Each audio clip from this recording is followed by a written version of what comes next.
Private పాఠశాలలపై చర్యలు తీసుకోవాలి. NSUI జిల్లా నాయకులు మంజునాథ్. అనంతపురం నగరంలో అక్రమ అడ్మిషన్లు, పాఠ్యపుస్తకాలు అమ్ముతున్న ప్రైవేటు పాఠశాలలపై చర్యలు తీసుకోవాలి అని ఎన్ఎస్యుఐ జిల్లా నాయకులు మంజునాథ్ డిమాండ్ చేశారు.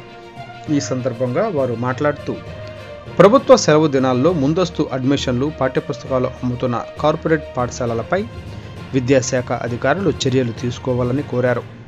అదేవిధంగా అనంతపురం నగరంలో విద్యా నిబంధన జీవో నెంబర్ 1ని పాటించకుండా వారి ఇష్టారాజ్యంగా అడ్మిషన్లు, పాఠ్యపుస్తకాలు అమ్ముతున్న పాఠశాలలపై కఠిన చర్యలు తీసుకోవాలి. రంగురంగు కరపత్రాలతో విద్యార్థులను మోసం చేసి అడ్మిషన్ అయ్యాక వారి నుండి వేలకు వేలు ఫీజులు వసూలు చేస్తూ విద్యార్థి తల్లిదండ్రుల రక్తం పీల్చుకొని తాగుతున్నారు. సరైన నియమాలు పాటించని అటువంటి కార్పొరేట్ పాఠశాలలపై విద్యాశాఖ అధికారులు ఖచ్చితంగా కఠిన చర్యలు తీసుకోవాలి. ప్రైవేటు పాఠశాలల నందు అన్ని వసతులు ఉన్నాయని నమ్మించి మోసం చేస్తున్నారు.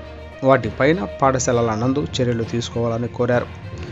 జీవో నెంబర్ 1 ప్రకారం విద్యా సంవత్సరం పూర్తి అయ్యాక అడ్మిషన్లు చేయాలి. కానీ ఈ నిబంధనలను తొంగలో తొక్కి మమ్మల్ని ఎవరు ఏం చేస్తారు అని విచ్చలవిడిగా అడ్మిషన్లు, ప్రచారాలు చేస్తున్న ప్రైవేటు పాఠశాలలపై కఠిన చర్యలు తీసుకోవాలని, లేని పక్షంలో పాఠశాల ముందు పెద్ద ఎత్తున ఆందోళన కార్యక్రమాలు నిర్వహిస్తామని వారు కోరారు.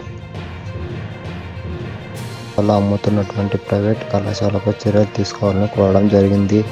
అదేవిధంగా ప్రభుత్వ సెలవు దినాల్లో ముందస్తు అడ్మిషన్లు, పాఠ్యపుస్తకాలు అమ్ముతున్నటువంటి కార్పొరేట్ పాఠశాలలపై విద్యాశాఖ అధికారులు వెంటనే చర్యలు తీసుకోవాలని కోరడం జరిగింది.